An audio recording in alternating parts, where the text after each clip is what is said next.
adibidez, hemen dauze berak kartzelatik idatziko motaiko kartak, karta batzuetan sartu zinean, hainbeste jente, hemengo detenidu jabiezan, ez fascistak, lehenengo guriek.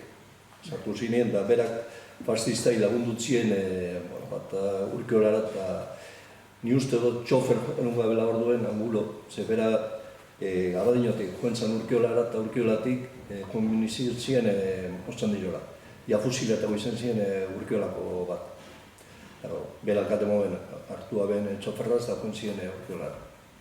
Hortze doz, kartetan berak idatzikuek Abadinoko hiru lauri be, lehenengo berak joan zan da oso honen mutilak honek izan abezin, herriku edio eta honek ez da egin kalterik. Azkenengo hori, da gero peniedeko... Hori importantea da. Da elorrizoko batzuk jabiesenak apen Abadinon, bere lagunen ziren, fascistak izan, berak beran doa. Niolan agertu zen hile, jente hona, nahiz da fascistak izan, jente hona.